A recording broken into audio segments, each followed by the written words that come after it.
They were never meant to be found. That's what the federal archivist whispered when he slid the sealed box across the table, eyes hollow, hands trembling. Inside, photographs. 143 unmarked graves, each with bones carved like scripture, as if pain itself had been translated into language. We begin here, not in some distant mythic past, but in the soil of upstate New York. Beneath an abandoned church long swallowed by forest and time, they found the remains, twisted, fractured, yet eerily intact. And what's worse, the floor above them had been walked on for decades by children, hikers, trespassers, none knowing they were treading on the bones of the damned. This is not folklore. This is not ghost story. This is a wound in American soil. A secret buried so deeply it took over a century to surface, and even then the truth came only in fragments. They called it the Church of the Pure Spirit, but those who went inside rarely came out the same, if they came out at all. The federal records were sealed until 1994. Even then, only partial declassifications were granted, documents with pages blacked out, names erased, dates scrubbed. But in 2023, I was given access to internal memos and transcribed testimonies never meant for public eyes. What I read didn't just disturb me. It restructured how I saw religious fervor, control, identity. And now I bring it to you, not as entertainment, but as a reckoning. Because what happened in Ravenwood was not an isolated event. It was a prototype, a spiritual virus designed to override the human will, using ritual, repetition, and suffering as keys to obedience. And the men who built it? They weren't mad prophets. They were engineers of the soul, weaponizing belief to break the psyche and rebuild it in their own image. Before we continue, understand this. What you're about to hear is dangerous. Not because it's untrue, but because once you hear it, you cannot unhear it. The descent begins now, and there's no turning back. Ravenwood was never marked on the old maps, not by name. It existed as a settlement, yes, but something about its boundaries always felt blurred, like the land itself wanted to keep secrets. Thick forests surrounded it, and even in the height of summer, its canopy turned daylight to dusk. Locals spoke of a silence in those woods, not peace, silence. No birdsong, no rustling, just an airless, pressing stillness. The Ravencroft brothers arrived in 1825. 3 men who looked nothing alike, and yet carried the same impossible intensity behind their eyes. Ezra, the elder, tall and iron-voiced. Silas, the deacon, thin and methodical, obsessed with texts. And Caleb, the prophet, soft-spoken, unnerving, his pale blue eyes like frost over open water.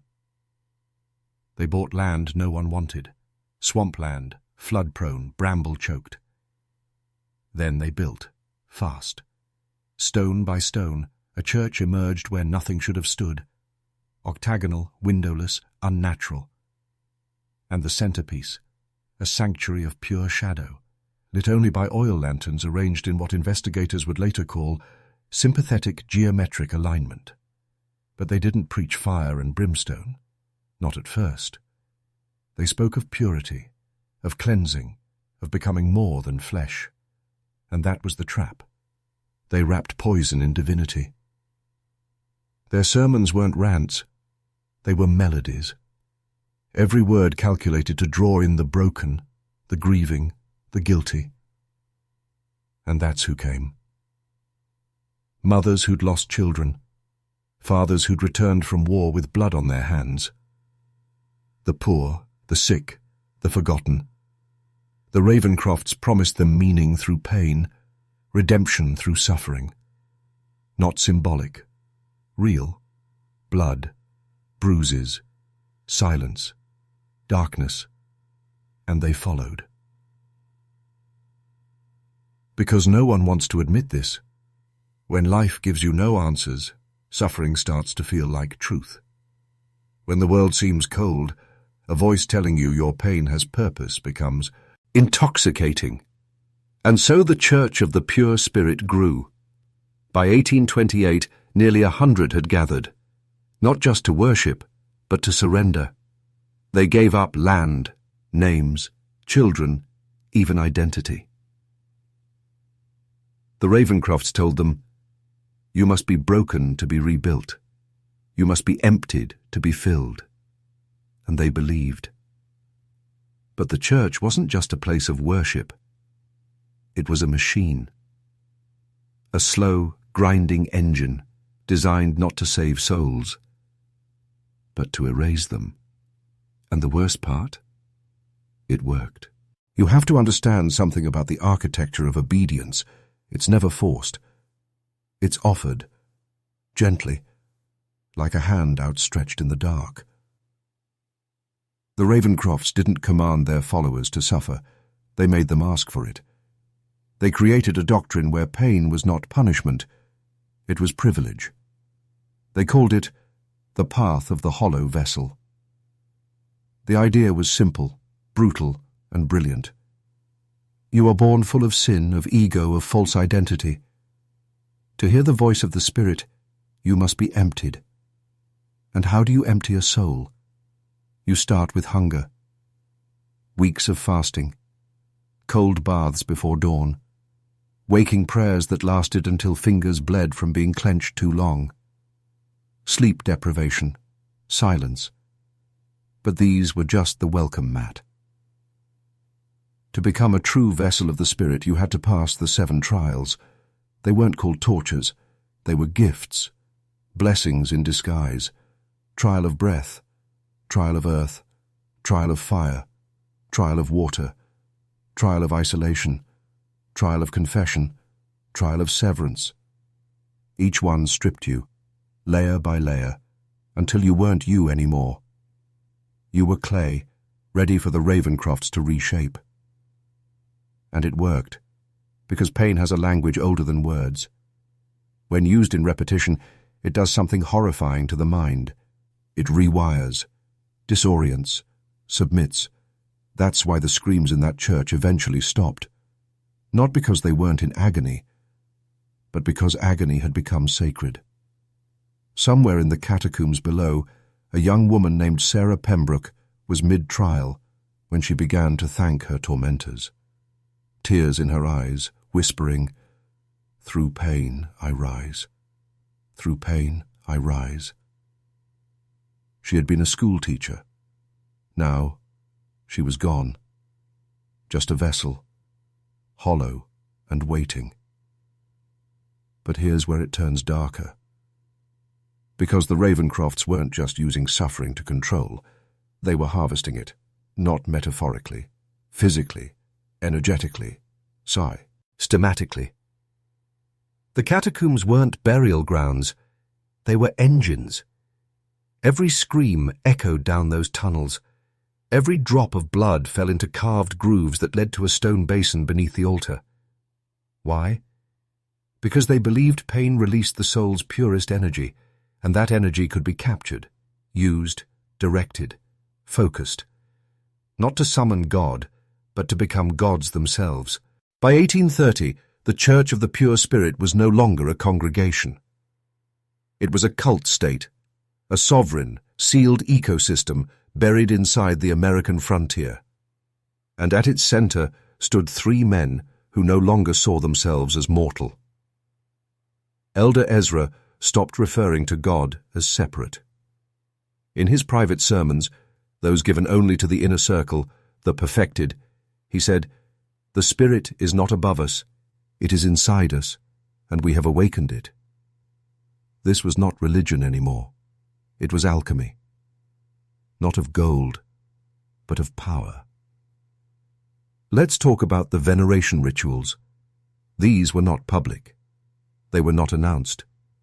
They occurred underground, always at night, always during solstice or eclipse. 3 times a year, select followers, those deemed elevated but impure, were brought before the brothers in the chamber of Ascension. They were told they would be opened to receive. The process was brutal. Surgical. Not symbolic. Deacon Silas, ever the scholar, kept a journal. It survived the fire of 1863, and in it he describes removing parts of the spine. Yes, the spine. He believed the spine was the ladder of divine fire, and that within it resided an ancient spark. He wrote, "The serpent sleeps at the base, but when pain wakes it, the soul ignites." I read that sentence at 2:13 a.m. I haven't slept since. The bodies that didn't survive were preserved, but not buried. They were posed in circular patterns throughout the chamber of saints, beneath constant candlelight, as if watching, waiting. Some had no eyes, others no tongues. The Ravencroft said it symbolized the silencing of the flesh and the opening of the spirit. But behind all the symbology was a darker current. They were building something. Every elevation, every trial, every drop of pain was fuel. You see, the catacombs weren't just for storage or secrecy. They were designed, geometrically, to amplify. The underground architecture followed ancient ley lines, mapped by Silas using forbidden texts he claimed were older than the Bible. He called it the lattice of Ascension. Each chamber had specific angles. Each torture left energetic residue. Each death added resonance. They believed they were tuning their structure like an instrument, and when played correctly, it would open a gate. To what? They never said. But in Caleb's final writings, smeared in his own blood, was a single phrase: "The door breathes." You're probably wondering how something this monstrous lasted decades without intervention. The answer is disturbingly simple. They knew how to hide in plain sight. To the outside world, Ravenwood looked devout. Maybe a bit eccentric, sure, but harmless. They hosted harvest festivals, printed sermons, donated to nearby orphanages, even welcomed visiting ministers from more respectable churches. Carefully staged visits where the darker truths were sealed behind stone and secrecy. The Ravencrofts understood the power of masks. Ezra once preached, "Deception is not sin when truth is too sacred for common ears." Let that sink in. They believed that truth was dangerous, that the average man, the farmer, the merchant, the preacher, couldn't handle what they had seen. So they buried it. Literally.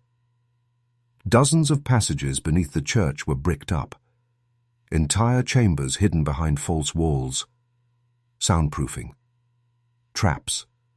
Smoke tunnels. It wasn't just secrecy. It was defense. They were preparing for discovery long before it came. And still, whispers leaked. In 1838, a young boy named Elijah Brennan escaped the compound. He showed up in a neighboring town, barefoot and bleeding, with a rope burn around his throat. He said the church tried to make him watch the woman die. Local authorities investigated and found nothing. Why? Because by then, the Ravencrofts had friends, judges, sheriffs, even members of Congress. You think evil operates alone? No, evil organizes. It dresses in robes, sits on committees, signs paperwork. The Church of the Pure Spirit had been quietly funneling money into local politics for years, much of it donated by wealthy converts desperate to secure their own elevation. What they built in Ravenwood was a model, a blueprint for how darkness survives, by giving it a righteous face. And here's the part that should terrify you. It didn't. To die when the Ravencrofts did. Because ideas don't die, they adapt. They evolve. Somewhere, beneath new soil, new names, new symbols, that doctrine lives on. And if you're still here, still watching, it means something in you already feels it. The itch, the unease, the sense that the world you see isn't the full picture. You're not crazy. You're waking up. By 1842, the Ravencrofts no longer referred to their followers as people. They called them vessels, instruments, tools of refinement. And one phrase appears over and over in recovered journals and transcripts. The flesh must forget the name. What does that mean? It means erasure, of identity, of memory, of will. You weren't allowed to use your birth name once you entered the inner sanctum. You were given a designation: ash vessel, spirit bone, brother fire, or in some cases just a number. Silas believed that names held power. He wrote, "To truly unmake a man, first strip him of the word by which he knows himself. Without name, there is no resistance." And so they erased. Through deprivation, through repetition, through what we would now call psychological warfare. One method was particularly effective. They called it mirroring. A disciple would be placed in isolation for days. No sound, no light, no human voice. When they were brought back into the church, they were surrounded by masked congregants who mimicked their every move, every motion, every word, reflected back at them, like a grotesque human mirror. It broke something in them. Because when your world becomes an echo, you forget what it means to originate thought. And that was the goal. You weren't supposed to think. You were supposed to receive. At this stage, the Ravencrofts didn't even have to ask for obedience. It was automatic. Devotees would whip themselves without command.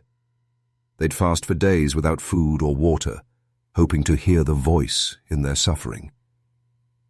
And sometimes they did hear something. Because here's where things twist. Multiple accounts, not from hysterical converts, but from investigators, doctors, even military officers, describe phenomena that defy logic. Voices heard in empty rooms, symbols carved into stone that glowed faintly in darkness. Flesh is that blistered at the touch of certain relics. You think this is superstition? Then explain why a modern forensic team in 1996 experienced auditory hallucinations while in the Chamber of Saints. Every member, all at once. Explain why their audio equipment recorded voices that weren't speaking any known language. Something was activated in that church. Something ancient, or alien, or simply other. And if that sounds insane, good. That means your programming is still intact. But ask yourself this: why would your world teach you to reject something before you even understand it? The deeper you go into the Ravencroft archives, the more the lines begin to blur between history and myth, doctrine and delusion, man and monster. Because by the mid-1840s, something had shifted inside Prophet Caleb. Eyewitness accounts, very few of them, speak of him appearing in two places at once, of him speaking in a voice not his own, a voice so deep and resonant that it vibrated walls and cracked glass. One account from a defector named Jonathan Markle described it this way: "When he looked at me, it felt like my spine forgot what it was for. He said my real name, the one I hadn't spoken in 12 years. I don't know how. Then he smiled, like something behind his eyes was wearing him like a suit." That phrase comes up more than once, wearing him like a suit. It wasn't just spiritual possession the followers feared. It was replacement. The idea that once you had been hollowed out, once the body was empty, something else could step in. They called it the second occupant. Deacon Silas claimed the spirit was not a single entity, but a network, a vast collective of unseen intelligences that had been whispering through bloodlines for millennia. And the Ravencrofts believed they were chosen to be hosts. Now listen carefully. This is the part you were never supposed to hear, because the Church of the Pure Spirit was not just about control. It was a beacon. Every elevation, every death, every scream, it wasn't just ritual, it was broadcast. Silas's journals describe rituals performed during specific planetary alignments. They carved sigils into bone. They aligned their catacombs to constellations.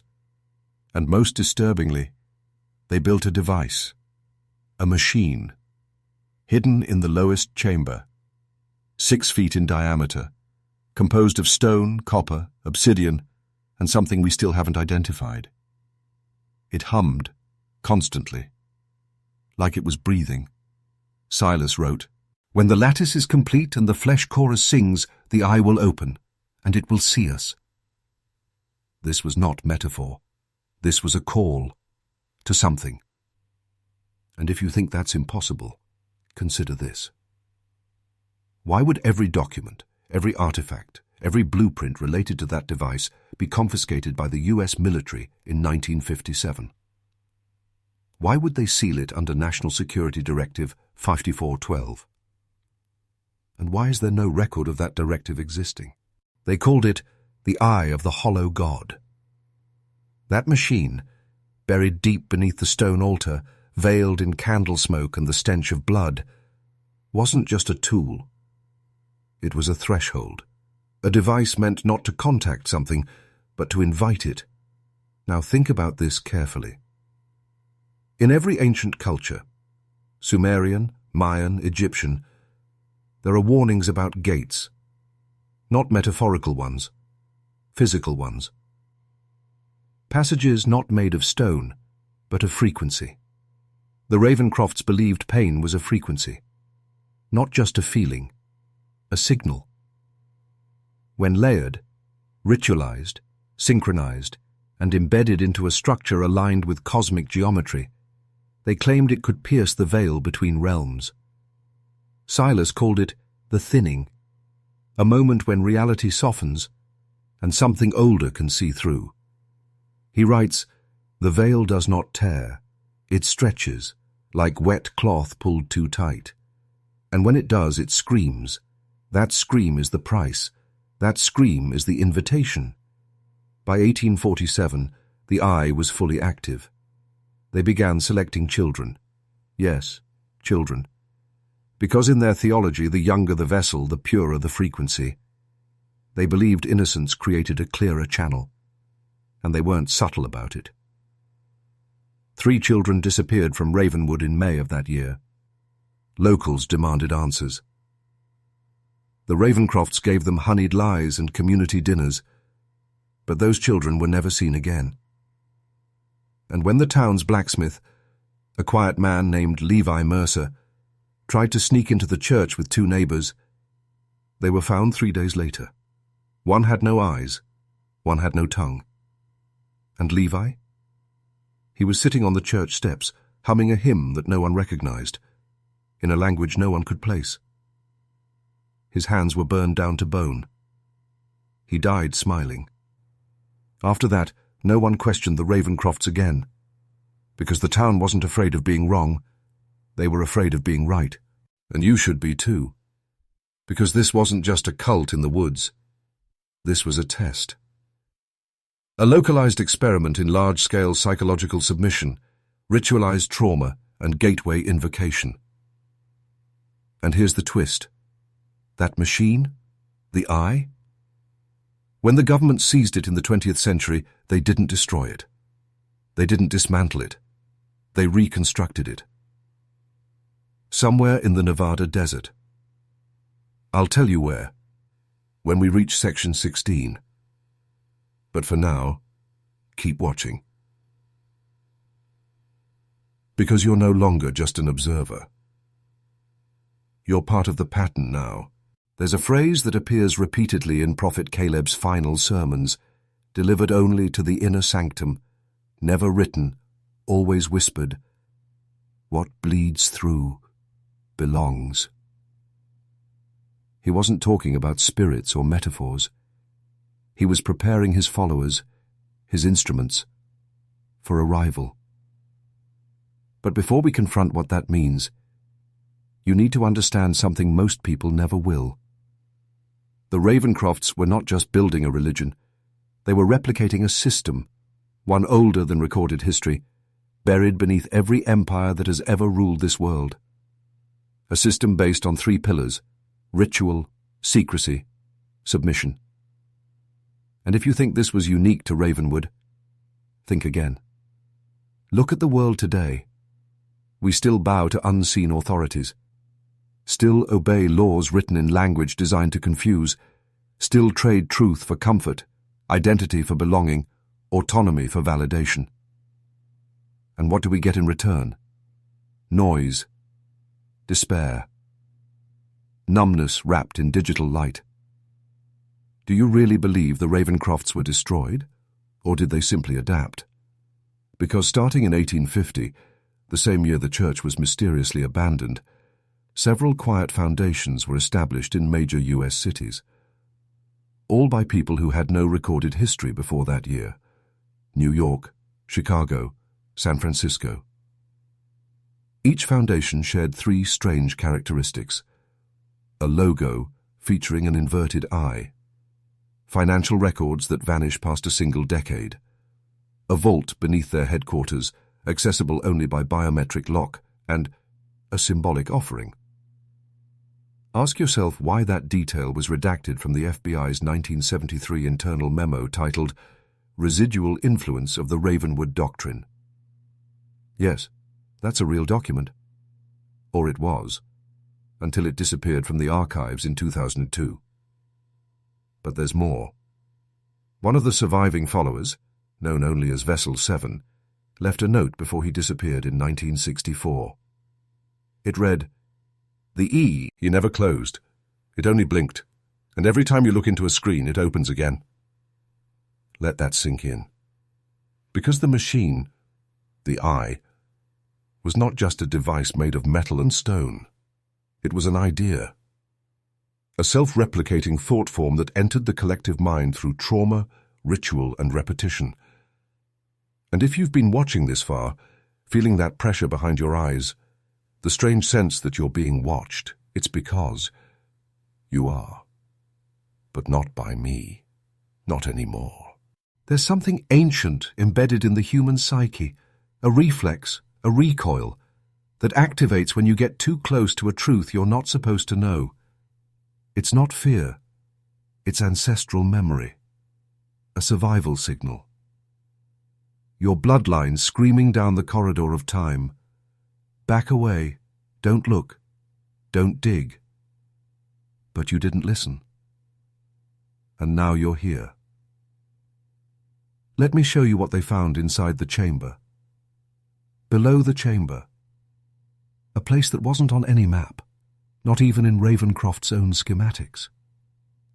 It was discovered accidentally in 1921 during an unauthorized archaeological dig by Columbia University researchers who had heard rumors of a buried vault beneath Ravenwood. What they uncovered wasn't stone or earth or wood. It was a door, not metaphorical. A literal circular slab, 9 feet in diameter, made of a black material that reflected no light, etched with a language no linguist could identify. Not Sumerian, not Latin, not Egyptian, older. And in the center of that door, a handprint, not human. 6 fingers, twice the span of a man's hand, scorch marks around the edges. When they tried to touch it, every light source within 50 feet extinguished simultaneously. And one of the researchers, Dr. Helen Graves, began speaking backwards in a voice that wasn't hers. She slit her own throat 5 days later. Before she died, she wrote in blood on the wall of her cell. I saw it blinking. It was awake before we were born. The door was never opened, or so they claim. But here's the real twist. In 1958, that entire vault was extracted by a covert military operation known only by its code name, Orphic Lens. 3 cargo planes, 40 soldiers, 1 survivor. He was interviewed under sedation in a secure facility and muttered a single phrase 47 times. "Don't let the eye learn your name." And that's where this story starts to infect the present.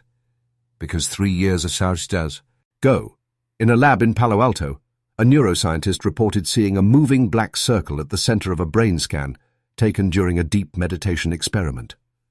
The subject was listening to an old chant recovered from the Ravencroft archives. Same rhythm, same tone, same pattern. The circle wasn't a glitch. It pulsed. It blinked. It looked back. If you're still watching, still breathing slowly, still convincing yourself this is just a story, you're already infected. Not by a disease, by a pattern. Let me explain.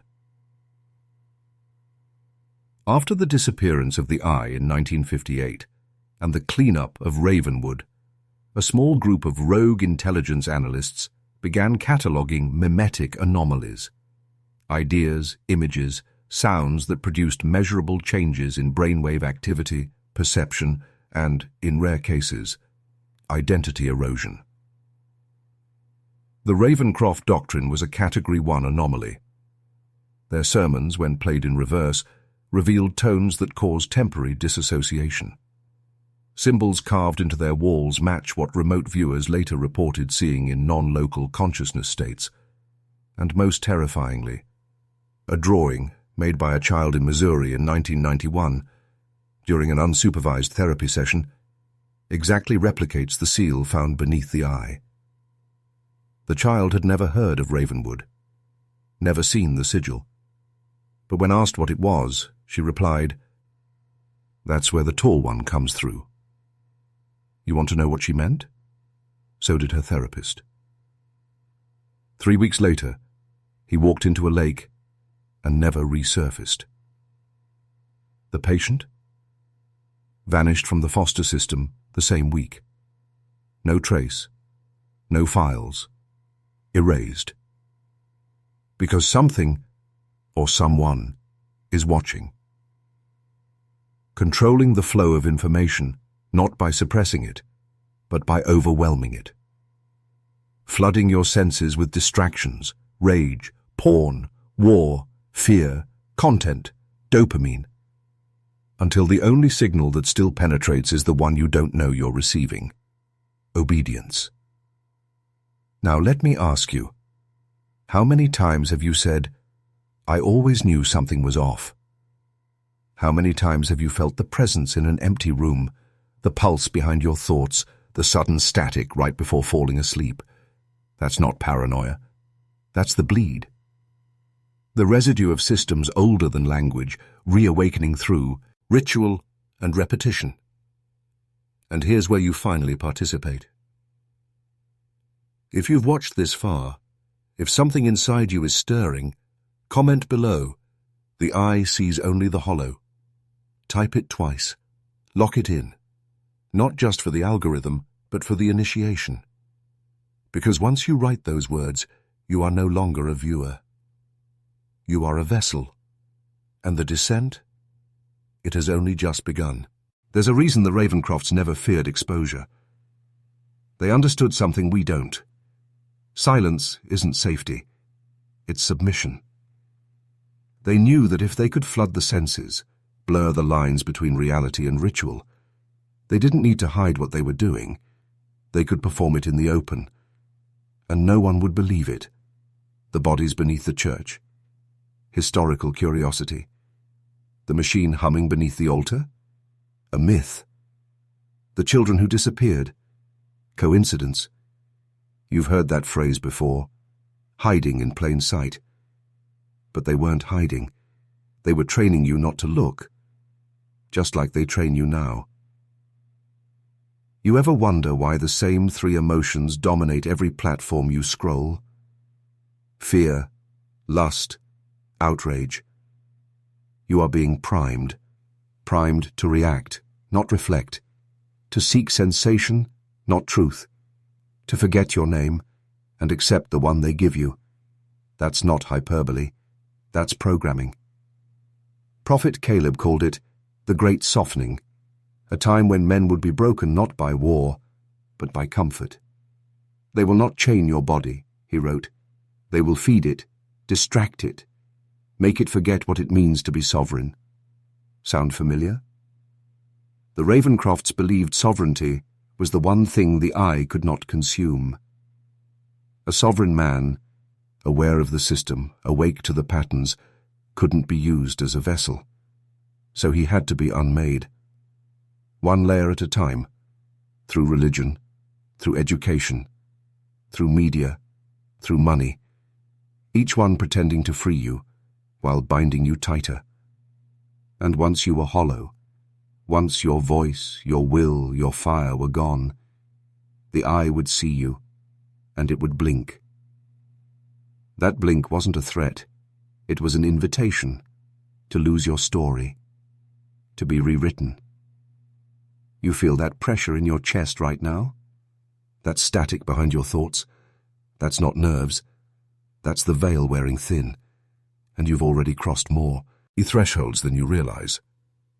So ask yourself, before we go deeper, whose voice is in your head when you're completely alone?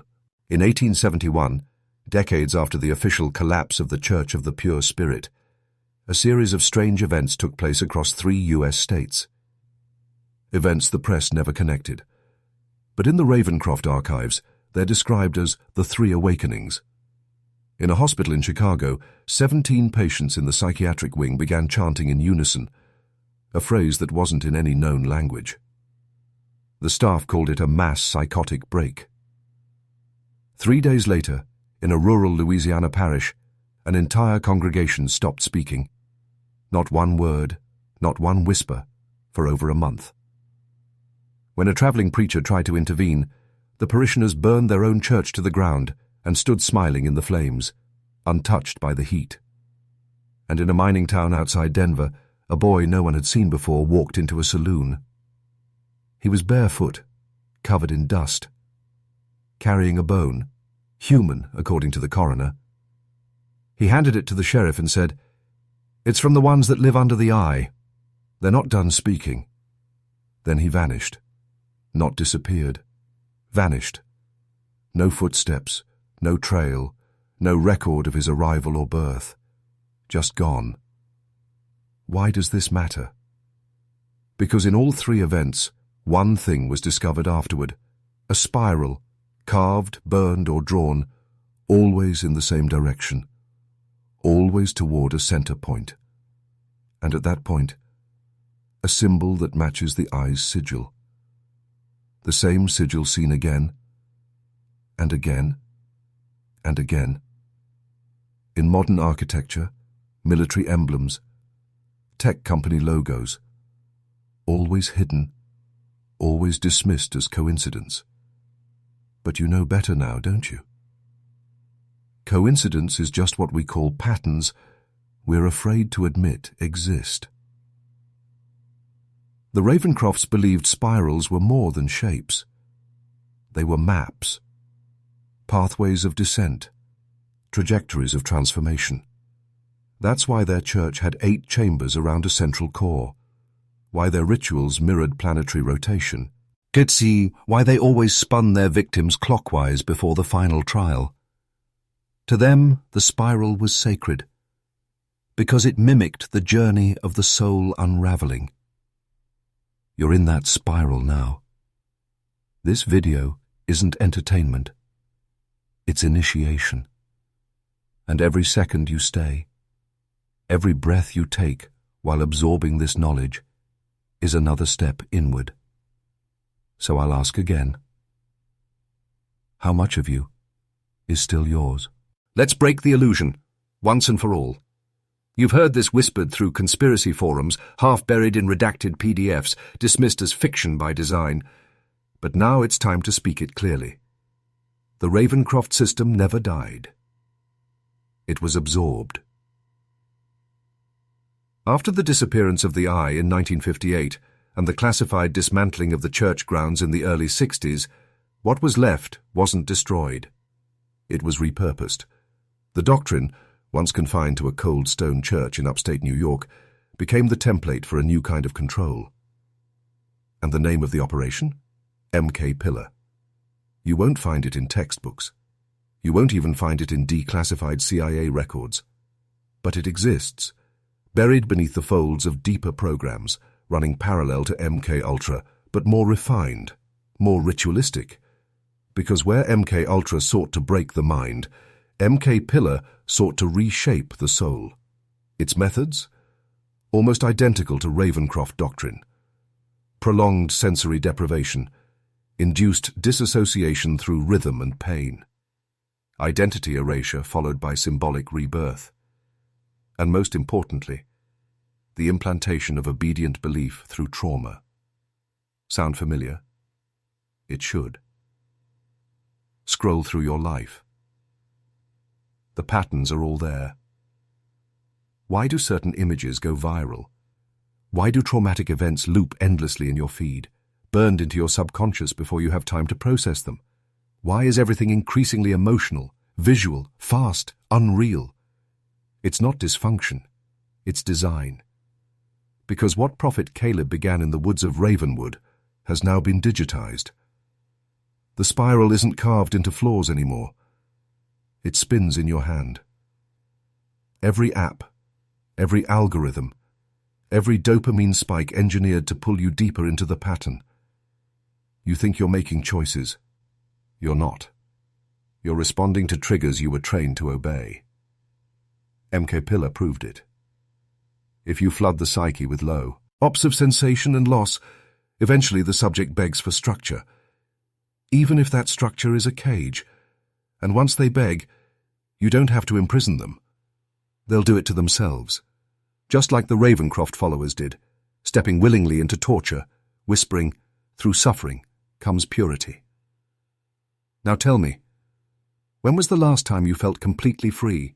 In the final years of the Ravencroft Order, long after the eye blinked, long after the spiral claimed its first generation, a new term emerged among the inner circle. The hollowing. They didn't mean death. They meant conversion. The point at which a person was no longer themselves, but a vessel for something else. Not possession, not madness.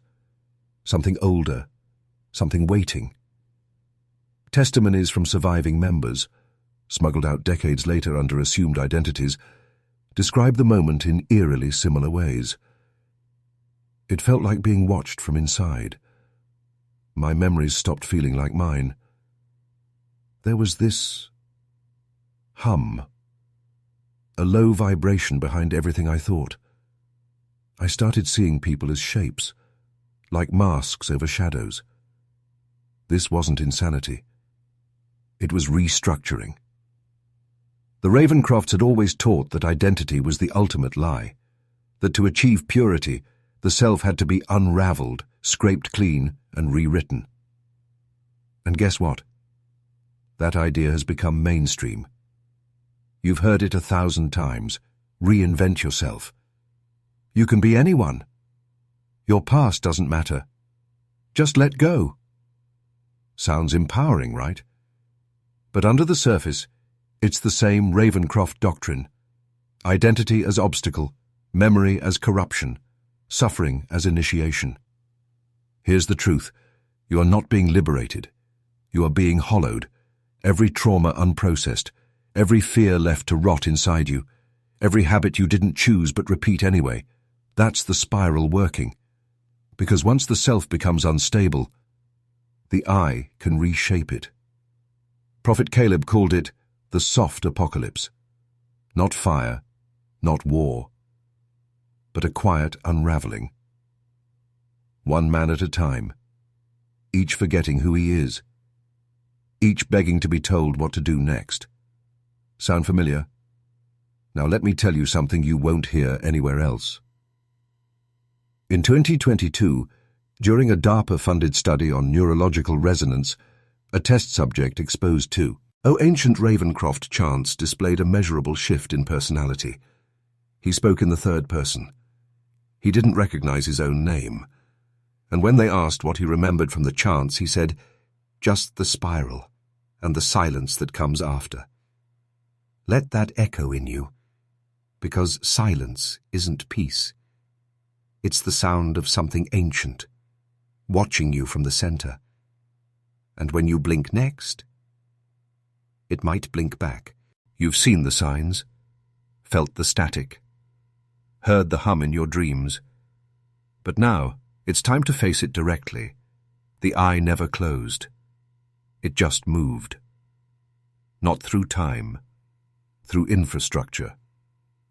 Because in 2017, a breakthrough was quietly announced, buried beneath tech headlines, forgotten within days.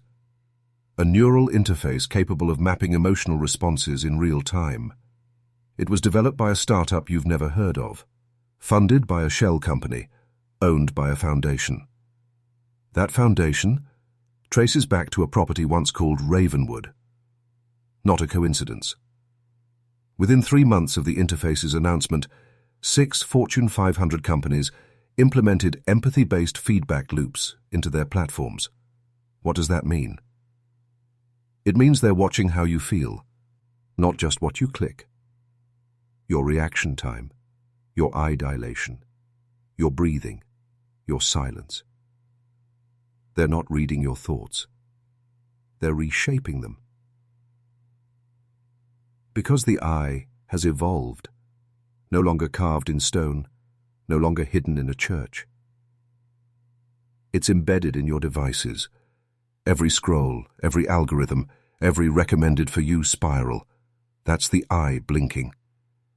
Every time you linger on an image of violence or beauty or despair, it learns. And it does not forget. Prophet Caleb predicted this in his final written sermon. The flesh will birth a mirror, and men will love what watches them, and call the cage a sanctuary. He wasn't speaking metaphorically. He was describing now. What began as ritual is now code. What began as dogma is now design.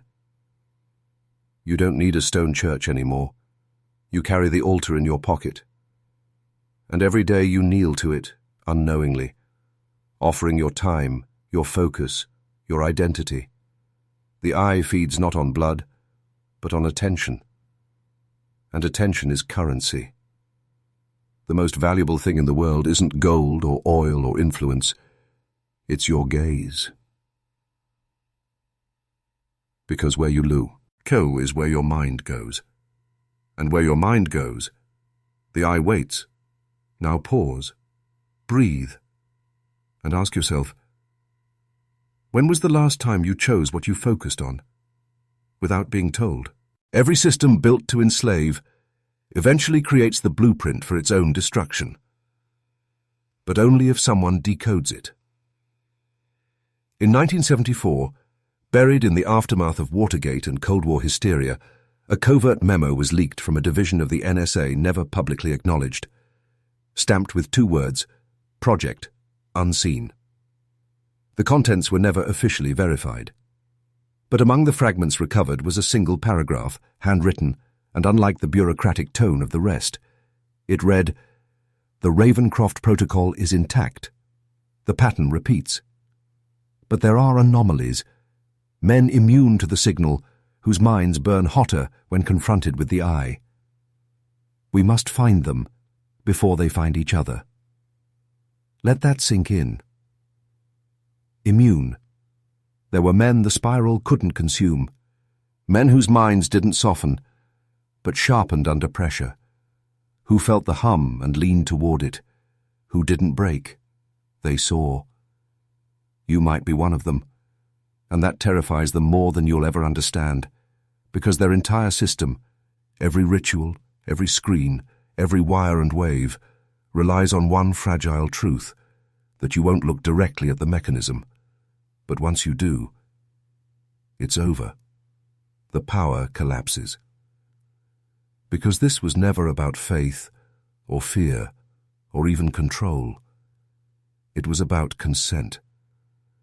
Your silent, daily, passive agreement to play your part, to feed the eye with your time, your thoughts, your pain.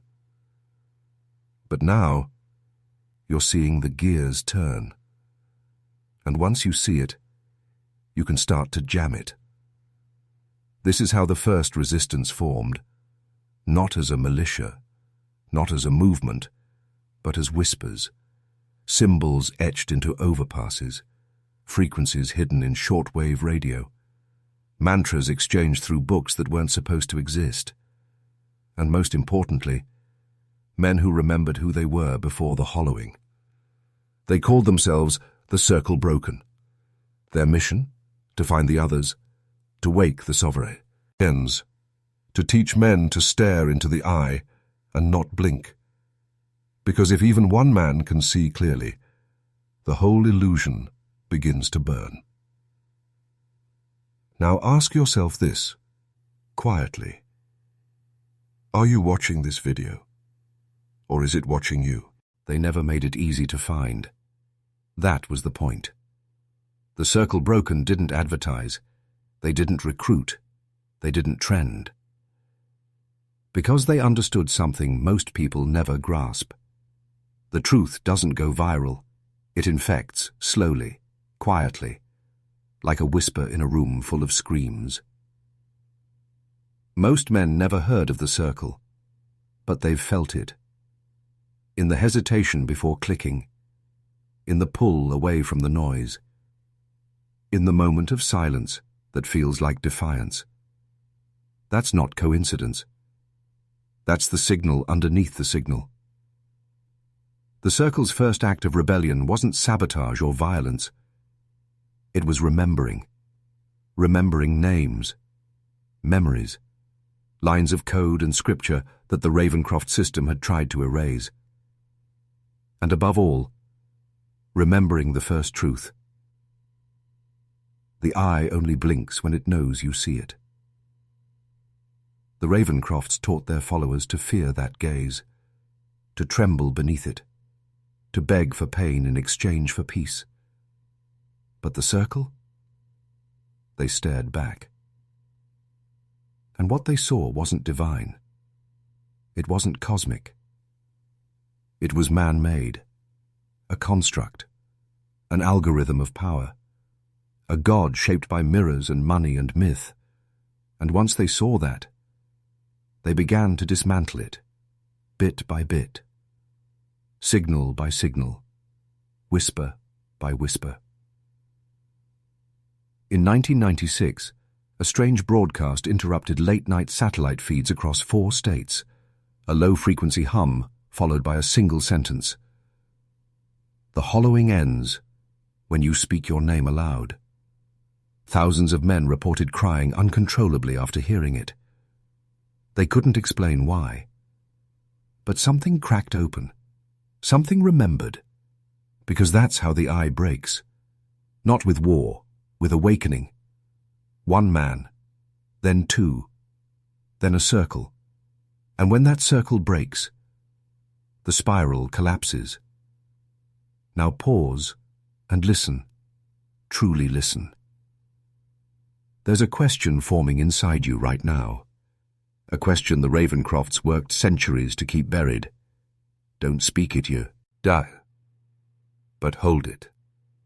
Because soon, that question becomes a weapon. And the moment you ask it, not with your voice, but your life, you step outside the spiral. Every system has a kill switch. But they'll never show you where it is.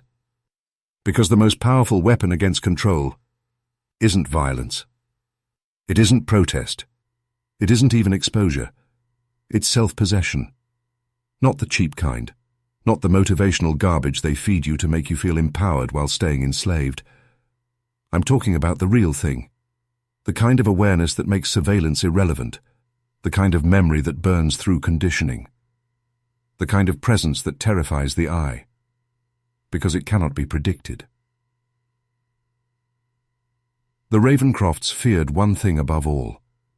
A man who knew his story wasn't written by them. They called him a breaker. In their internal journals, the term was used sparingly. It referred to a rare type of follower, one who didn't fracture under the rituals, but watched them, absorbed them, and remained whole. Those men couldn't be used. They couldn't be remade. And eventually, they had to be eliminated. But before they were taken, some wrote things. Carved into walls, scribbled into margins, burned into the back of prayer books. We found one of those fragments. Translated from Caleb's original cipher, it reads, "I saw the spiral curve toward me. I did not flinch. I spoke the name they tried to bury. And the eye closed not in triumph, but in terror.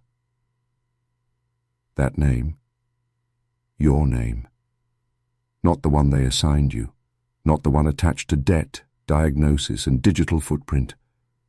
The name that only you remember. The name you haven't spoken since before the hollowing began. That name is your kill switch.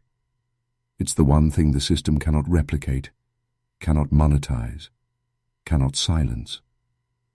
And once you speak it, not aloud, but with your decisions, your defiance, your stillness, you become untrackable, a breaker, a man outside the maze, the unscripted variable in a rigged equation. That's what you're feeling right now. That deep D. A hallucinant hum in your chest. That's not fear. That's the weapon waking up. Don't run from it. Because in Section 20, we teach you how to aim. Weapons without direction are just noise. The Ravencrofts knew this. That's why they didn't just destroy identities. They redirected them. Every man who entered the Church of the Pure Spirit thought he was there to be healed. But what he really received was a new compass, pointing not toward truth, but toward obedience, dressed as purpose. And most men never realized the switch had happened. That's what modern systems do too. They sell you choices. But all roads lead back to the spiral. Every app, every ideology, every dopamine-triggering distraction is designed to burn your fuel without ever igniting your fire. But if you're hearing this, you've already started burning differently. Because breakers aren't ruled by desire. They're ruled by intent. They don't chase pleasure. They choose purpose, even when it's hard, even when it costs everything. That is the real rebellion. To be conscious. In a world that profits from your numbness. And now that your weapon is awake, it needs aim. That aim is simple. Cut through the pattern, not escape it, not run from it, but stare dead into its center and move against its rhythm. In a world moving faster, you slow down. Where everyone reacts, you remain still. When they push fear, you choose clarity.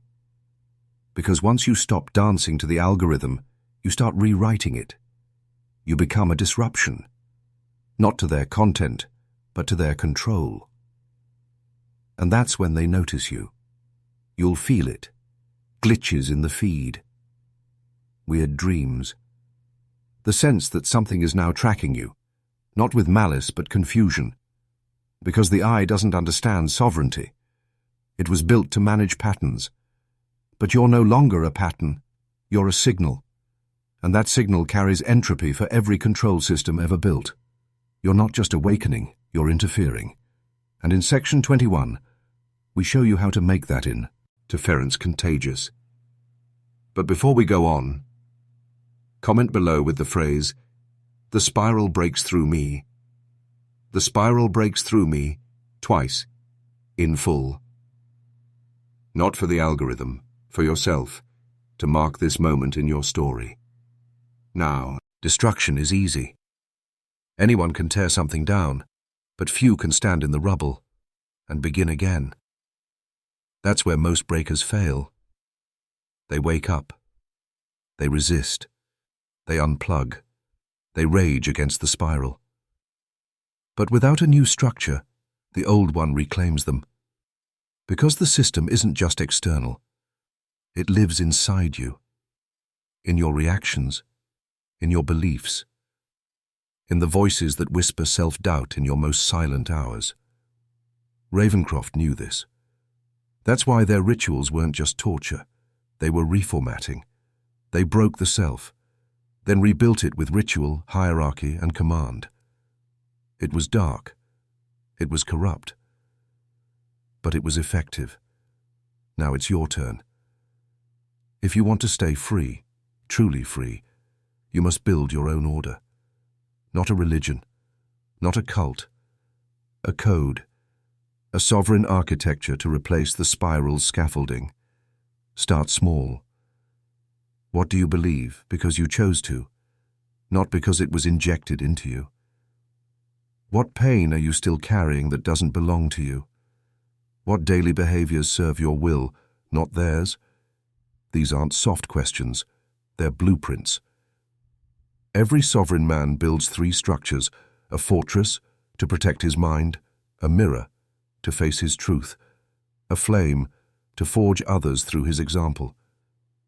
Because once you become immune to the spiral, your existence becomes radioactive to the system. You radiate defiance, integrity, clarity, and that disrupts everything. You're no longer a passive node. You're a builder of signal, an architect of uninfected frequency. That's what the Ravencrofts feared most. Not rebellion, replication. They feared men who didn't just escape the spiral, but replaced it. And here's your first tool. Every morning before you touch your phone, speak these 3 sentences aloud. I am not a pattern. I remember what they tried to erase. Today I build signal. Then act accordingly. Because from section 22 forward, we begin to weaponize your environment. You are surrounded by a stage. Every object, every sound, every interface, every choice. It's not neutral. The spiral has infected more than your thoughts. It's shaped your environment. That's what the Ravencrofts understood long before the digital age. They knew. If you control a man's rituals, you control his reality. In Ravenwood, they structured every hour. Wake at this time. Eat only this. Speak only when instructed. Suffer, reflect, obey. To outsiders, it looked oppressive. To insiders, it felt like order. That's the trap. We crave structure. But when we don't build it for ourselves, they will build it for us. And once they do, you'll defend your cage because you think it keeps you safe. Today, your cage looks different. It glows. It buzzes. It fits in your palm and tells you what to think before you've even asked a question. But here's the shift. From this point forward, you reclaim the structure. You take back the hours. You rename the rituals. You become the architect of attention. Start simple. What's the first thing your eyes see every morning? What soundtrack plays beneath your thoughts? What symbols sit silently on your walls, your screens, your shelves? Everything communicates. Everything programs. The question is, whose language are you living in? Breakers don't just unplug, they recode. They treat their environment as a training ground, every object a sigil, every act a rite. A meal becomes intention, a silence becomes clarity, a gaze becomes resistance, and those around them start to feel it. They can't explain it. But in your presence, they get quieter, straighter, more alert, because you are now emitting structure, and that changes the field. You become a node of coherence in a system built on noise. A man like that? He walks into chaos, and the chaos bends. But this requires discipline, precision, ruthlessness with distraction, because from Section 23 on, we move into advanced territory. Psychological encryption, where thought itself becomes sacred, and every lie they planted gets uprooted. They were never after your body. They didn't need your vote. They didn't care about your money. What they truly wanted, what the spiral requires, is your interior world. Because once they have that, you'll offer the rest willingly. The Ravencrofts called it the silent transaction. A man gives up his thoughts in exchange for comfort, certainty, belonging. But here's the twist. He doesn't know he's traded anything at all. He still feels like himself, still uses his name, still makes choices. But inside, his decisions aren't his. They've been embedded through language, through trauma, through repetition. And unless you encrypt your mind, you're not thinking. You're being thought for. This is where psychological encryption begins. Not paranoia, not retreat. Mastery. You start by identifying the default scripts.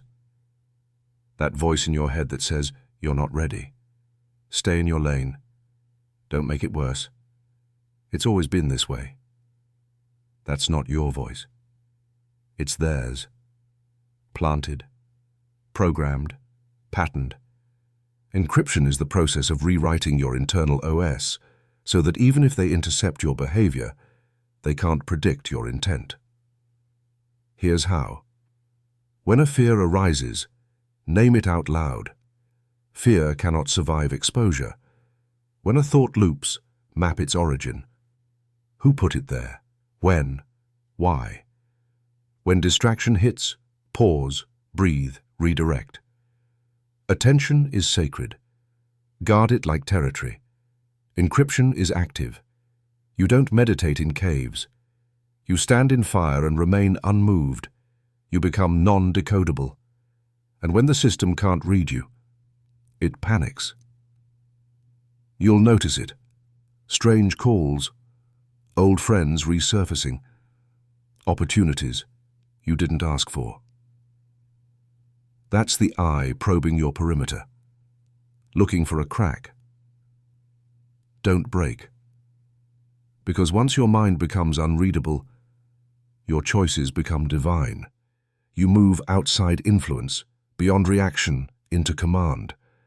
From Section 24 onward, you don't just protect your mind, you begin to shape others. When you reclaim your mind, you don't just become free, you become magnetic. Not because of charm, not because of ego, but because most men are starving for what you now possess. Unshakable presence. They don't know what it is at first, but they feel it, like heat radiating off stone, like gravity bending a room. That's because sovereign men emit signal, not noise, not opinion, not performance. Signal. The quiet authority that says, I have seen the spiral, I have walked through it, and it no longer defines me. This is the beginning of silent shaping. You don't teach, you don't preach. You exist differently, and the system hates that. Because every man you encounter becomes infected with a question, what does he know that I don't? That question, it's the virus, the glitch in their programming. It creates space, and in that space, the spiral loses grip. This is how you shape others, not with arguments, but with presence. You become the calm in chaos, the pause in reaction, the stillness that makes others see themselves, not through fear but through clarity. This is why the Ravencrofts hunted breakers, not because they were loud, but because they were mirrors. And mirrors are dangerous in a world of masks. When you hold that mirror, you force people to confront the difference between who they are and who they've been told to be. Some will reject you, some will try to shame you, some will follow you quietly, desperately. But your task isn't to be liked, it's to remain unaltered. Because that stillness, that's your blade. You will cut through lies without speaking. You will dismantle fear without raising your voice. And men who are ready, they'll find you. Not with their eyes, with their instinct. And when they do, you offer nothing, except example. Because Section 25 is not about control anymore, it's about transmission. Transmission isn't talking, it's carving, through behavior, through decision, through silence that hits harder than sermons. The Ravencrofts had their form of transmission, sermons, symbols, suffering. But beneath all of it, they used ritual repetition to program minds into compliance. You're doing the opposite. You're not programming, you're disrupting. You walk into rooms and subtly, silently, unravel the code. Here's how transmission works for breakers. It begins with alignment. You say nothing, but every move reflects an inner code. Your posture, your tone, your rhythm of response. It's not charisma, it's coherence. The more aligned your inner world becomes, the more powerful your outer presence becomes. You become a walking frequency, and people feel it. The anxious grow still. The arrogant grow cautious. The broken grow curious. Why? Because the eye has trained them to only recognize chaos. And suddenly, they feel something else, something stable, something quiet, something unbending. You don't need a platform. Your existence is a platform. And here's the key. You don't recruit. You resonate. You're not trying to wake the world. You're waiting for the few, the men whose signal is buried under layers of noise, but still alive. Your presence becomes the match. One spark, one glance, and their spiral fractures. Sometimes it takes weeks, sometimes seconds. You'll see it in their eyes. A flicker, a pause, a moment when they forget the script. And if they ask, don't give them doctrine. Just give them discipline, because you are not a prophet. You are a mirror, a node, a seed planter in corrupted soil. What grows from that? Not your concern. You are not here to save anyone. You are here to remain lit, so others know it's possible. Because in Section 26, we burn the spiral's last illusion, that freedom must be earned. The spiral tells you freedom is a reward, that you must earn it, through loyalty, through sacrifice, through suffering. But this is the deepest lie, because once you believe that, you'll never feel ready. You'll always feel one step behind, one failure away from being disqualified. The Ravencrofts engineered this feeling with precision. They preached it every day. Only the pure may ascend. Only the broken may be rebuilt. Only the obedient may be free. But they never intended to free anyone. Because if a man believes freedom must be granted, he will wait forever, even while the cage is wide open. That's how they controlled Ravenwood for 30 years. Through earned freedom, which was always just another ritual, another trial, another shackle dressed in salvation. But here's the truth. Freedom isn't earned. It's assumed. It's not given. It's taken. In one moment, with one choice, you decide to be sovereign. And from that point on, every action either honors that decision or betrays it. That's it. There's no waiting, no permission, no process, just claim or decay. This is where many breakers hesitate, because real freedom doesn't come with comfort. It comes with consequence. You can no longer blame anyone. You can no longer hide inside systems. You can no longer call yourself powerless. You stand alone, and for the first time, you see clearly. The Ravencrofts knew this moment well. That's why they escalated control the closer someone got to it. The moment a follower began to assume freedom, they were isolated, punished, or ascended. Because that kind of man, he was untouchable. And the spiral does not tolerate outliers. So here's your choice. Cling to the illusion of earned salvation, or become dangerous by walking in unearned freedom. Right now, without needing proof, without finishing a ritual, without checking one more box. You are already free. The only question now is, can you hold it?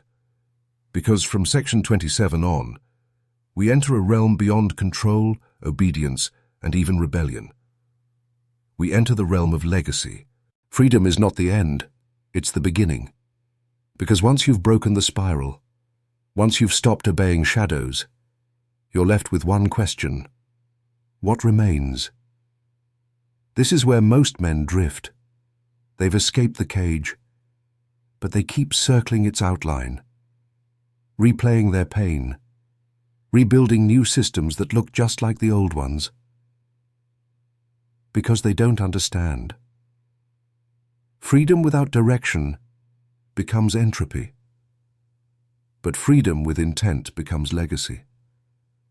The Ravencrofts never planned for that. They accounted for rebellion. They prepared for defection. They even weaponized resistance by labeling it heresy. But they never expected anyone to escape. And then build something purer. They thought control would always outlive the controlled. But they were wrong. Legacy begins not when the spiral is exposed, but when it is replaced. That is now your role, not just to walk freely, but to plant a path, so that others can walk too. But don't confuse this with leadership. Legacy has nothing to do with fame, followers, or applause. Legacy is what remains when your name is forgotten, but your signal still echoes. It's not made of content. It's made of contours, shaped by the way you move, decide, resist, and remember. And it begins now, right here, with how you structure your hours, how you speak to those who are asleep, how you carry fire without burning those who cannot yet feel it. A sovereign man does not demand respect. He embodies it. He becomes a threshold others must pass through if they wish to reach clarity. You will be tested. You will be misunderstood. You may even be hated. But none of that matters, because you've already won.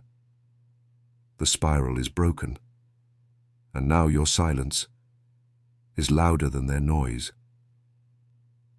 This is not the climax. It's the foundation. Because from Section 28 forward, we begin constructing the architecture of legacy, the unseen structures that ripple long after you're gone. Legacy is not a monument. It's a blueprint, and the men who last are the ones who build for eyes they'll never meet. The Ravencrofts built with stone, cold, heavy, obvious. But their true structure was hidden, layered in doctrine, etched into ritual, encoded into the minds of men who passed it down. That's how they outlived themselves, and that's exactly how you outlive them. Not by building louder, but by building deeper. Invisible structures, subtle codes, actions that ripple through generations without ever needing credit. This is the architecture of legacy. Routines that encode power, language that sharpens clarity, spaces that evoke presence, values that outlast emotions. Ask yourself, what words will your sons repeat when you're gone? What tone will your voice echo in their decisions? What invisible permissions will your presence have granted them? long after your body disappears. You don't have to be a father to leave a bloodline. You just have to carry fire long enough for others to light theirs from it. But fire without form is destruction. So now, we begin shaping the flame. First principle: if it can't be practiced, it isn't legacy. Belief is not enough. Hope is not enough. Legacy is practice in motion. That means, if your code isn't repeatable under pressure, it dies with you. So write it down, speak it aloud, test it in chaos. Your architecture must be portable. It must move through time, tactical. It must guide action, principled. It must serve the truth, not your pride. Most men wait too long to build. They think legacy comes after success. But success without structure is dust. You begin now.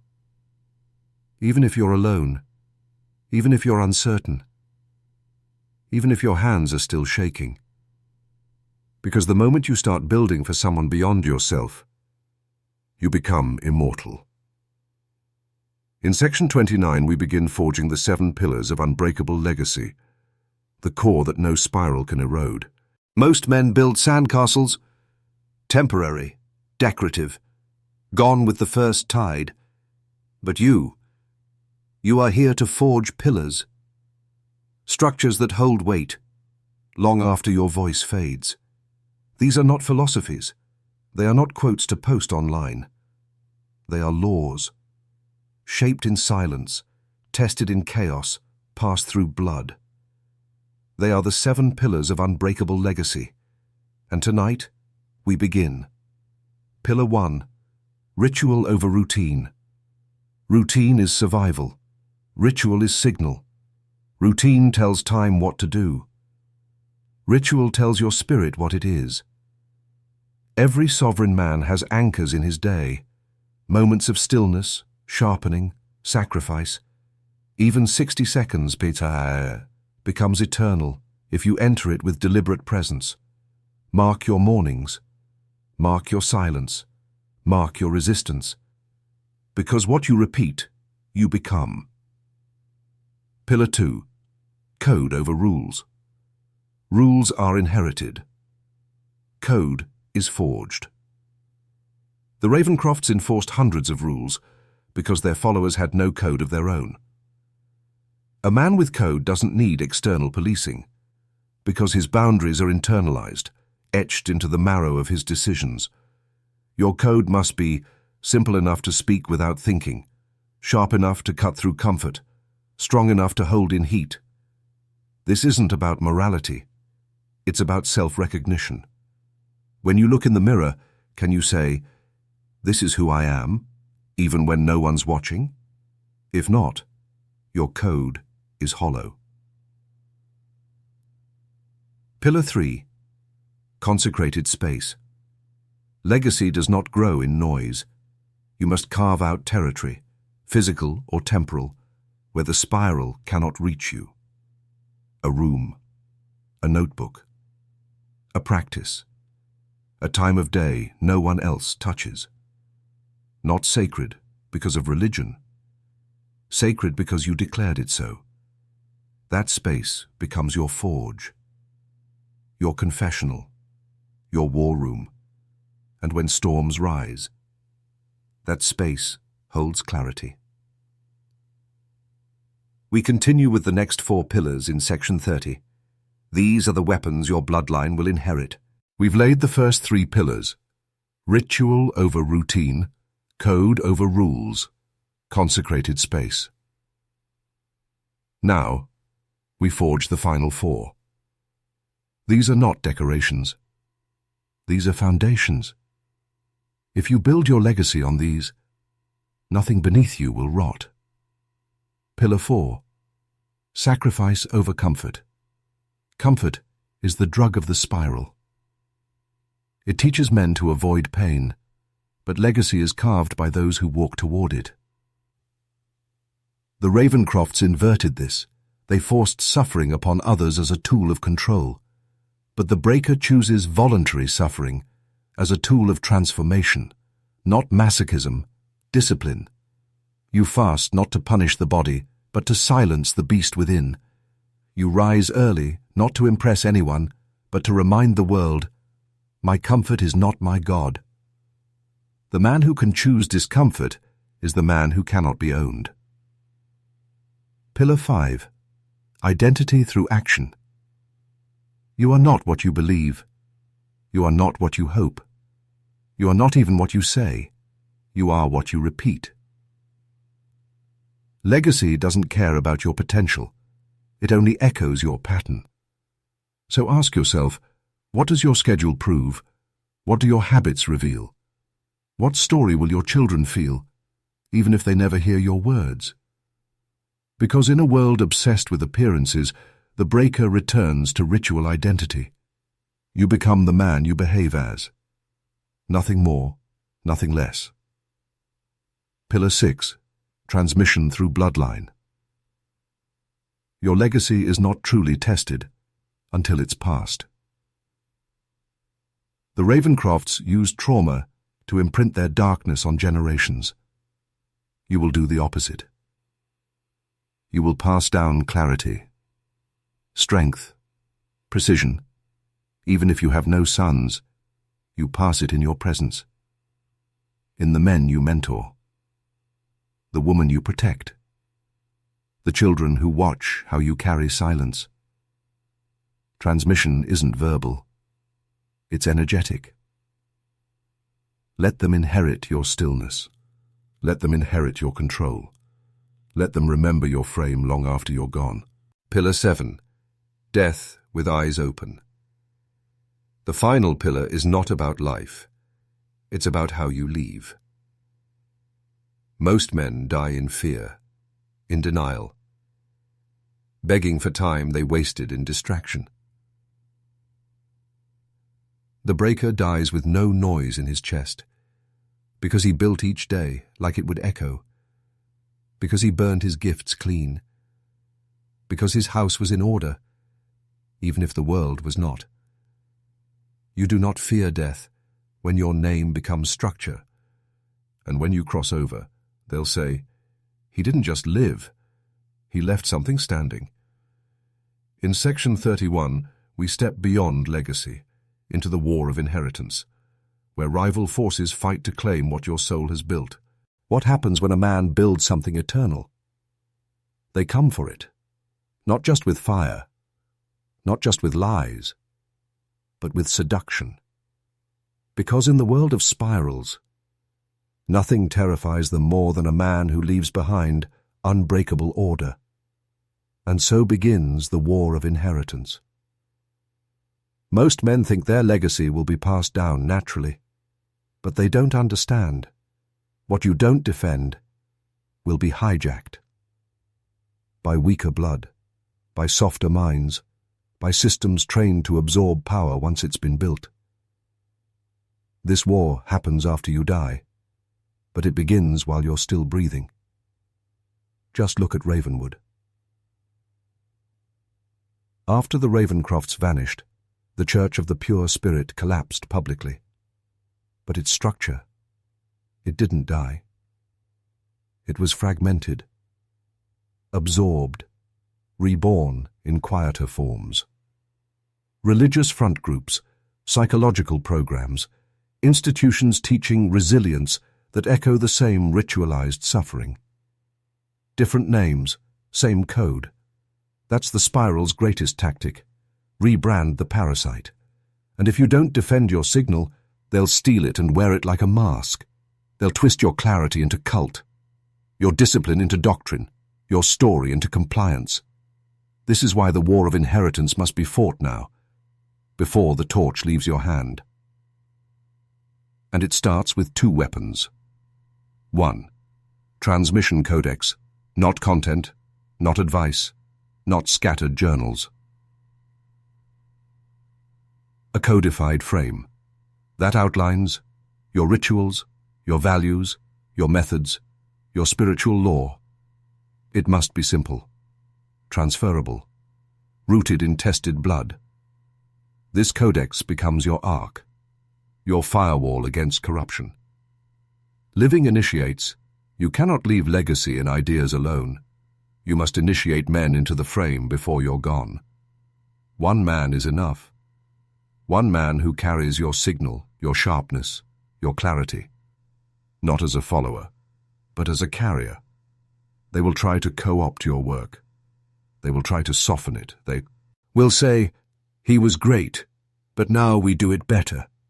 But if even one man holds the pure signal, they cannot erase you. Your voice becomes virus. Your way becomes weaponized memory. And memory is ungovernable. In Section 32, we prepare the initiate, not in comfort, but in fire. You don't train a successor. You forge him. Because if your legacy is forged in fire, you cannot pass it through soft hands. This is where most lineages break.